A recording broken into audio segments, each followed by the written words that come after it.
सरस्वती शिक्षा समिति पाली कक्षा अष्टमी विषय सामाजिक विज्ञान पाठ 4 आदिवासी दिक्कू और एक स्वर्ण युग की कल्पना।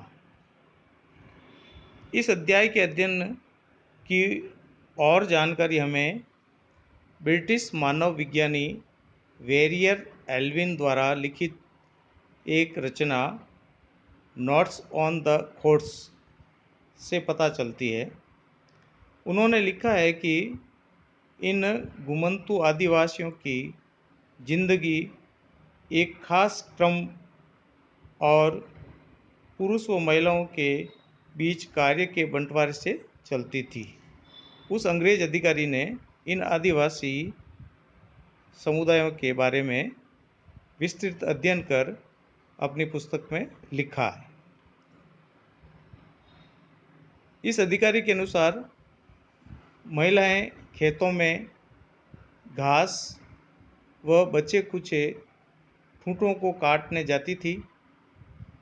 वह इमली, कुकरमुते, जिन्हें अपन वर्तमान में मशरूम इत्यादि कहते हैं, के फल बीनकर लाती थी। बेंगा समुदाय की औरतें कंदमूल व महुआ के बीज इकट्ठा करती थी।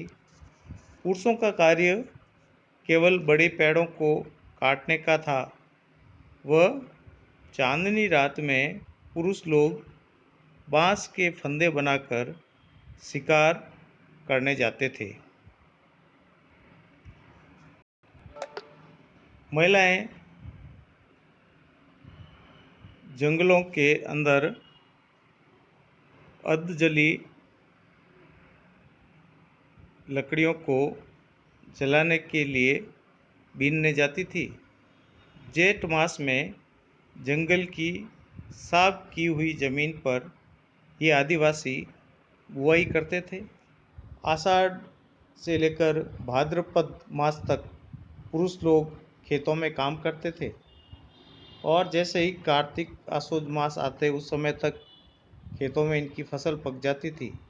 पूस आदिवासी भाषा में पौष माह को पूस मास कहते थे। तो इस पूस मास में आदिवासी समुदाय के लोग अपनी फसल पकने के बाद उसके लिए उत्सव मनाते और नाच गान करते थे और शादी इत्यादि का काम भी इसी पौष मास में आदिवासी लोग करते थे। पुरुष क्या करते, इसके बाद बेवड़ की तरफ चल देते थे। बेवड़ किसे कहते हैं?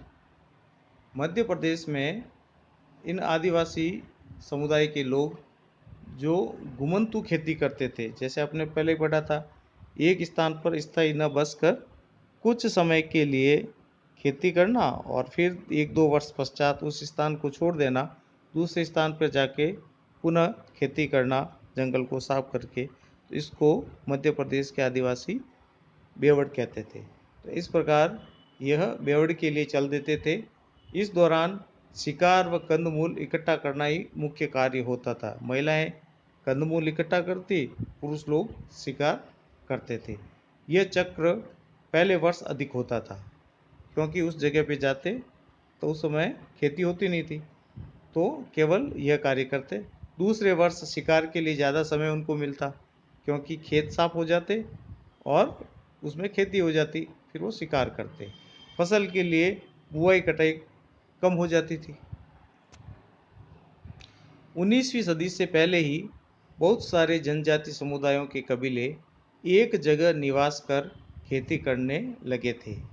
वे बार बार जगह बदलने की बजाय साल दर साल एक ही स्थान पर हलों का इस्तेमाल करते हुए खेती करने लग गए। धीरे धीरे जिस स्थान पर ये खेती कर रहे थे उन जमीनों पर इनका अधिकार भी होने लगा।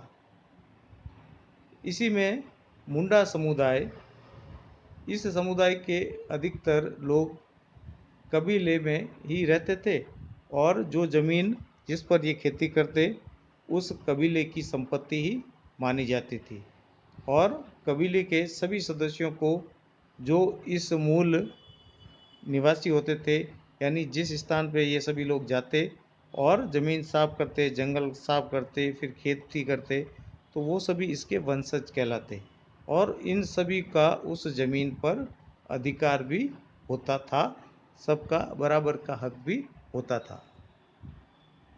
ब्रिटिश अधिकारियों के अनुसार गौड़ व संथाल जनजाति के समुदायों में कुछ लोग औरों से अधिक ताकतवर होते थे। अंग्रेज अधिकारियों ने अधिक रिसर्च करने पे, उनकी जानकारी करने के लिए उनके कबीलों में रहकर देखा उन्होंने, तब पता चला उनको कि अधिकतर आदिवासियों में से संथाल और गौड़ जनजाति के आदिवासी कुछ अन्य आदिवासियों से हटकर हैं। उसमें भी कुछ लोग ऐसे होते थे जो उस कबीले के अंदर स्वयं ताकतवर हो जाते थे और वो मुखिया बन जाते। बाकी के सभी लोग उनके अनुयायी होते और मुखिया जो कहता वो सब अनुयायियों को करना होता था। इस प्रकार मुखिया स्वयं खेती नहीं करता ना कार्य करता, वह अपनी ज़मीन भी बंटाई पे देता, दूसरे लोग उसको खेती करके देते। मुखिया केवल उनके ऊपर अपने आदेश देता और वो उनकी देखभाल भी करता। इन समुदाय के लोग अन्य आदिवासियों से जो घुमंतू और शिकारी थे, जो एक स्थान पे नहीं रहते, कुछ समय यहाँ रहे, कुछ समय बाद दूसरे स्थान पर चले जाते थे, उनसे यह समुदाय जो संथाल और गौड़ समुदाय के लोग थे, ये अलग थे, कुछ सभ्य थे, क्योंकि उन्होंने एक स्थान पर रहकर खेती करना शुरू कर दिया और कबीलों में रहने लग गए, कुछ सामाजिक हो गए, इसलिए उनको अंग्रेजों ने कहा ये लोग सभ्य हो गए थे। बाकी जो घुमंतू और शिकारी आदिवासी थे वो जंगली और बर्बर थे, उनमें कोई सामाजिकता नहीं थी। जो अपन ने अध्ययन किया, उस अध्ययन में आज कुछ 3 प्रश्न मैं आपको दे रहा हूँ। पहला है, बेंगा जनजाति के महिलाओं एवं पुरुषों के कार्य क्या क्या थे, लिखिए। महिलाओं का कार्य, महिलाएं सामान्यतः कंदमूल इकट्ठा करना और इमली और मशरूम, कुकरमुते, इनको इकट्ठा करने का कार्य करती। खेतों के अंदर जो फूट घास फूस रहती उनको इकट्ठा करती। पुरुष लोग बड़े बड़े पेड़ों को काटते और रात्रि में बांस के फंदे बनाकर जंगलों में शिकार करने जाते। यह इनका मुख्य कार्य था। बेवड़ किसे कहते हैं? बेवड़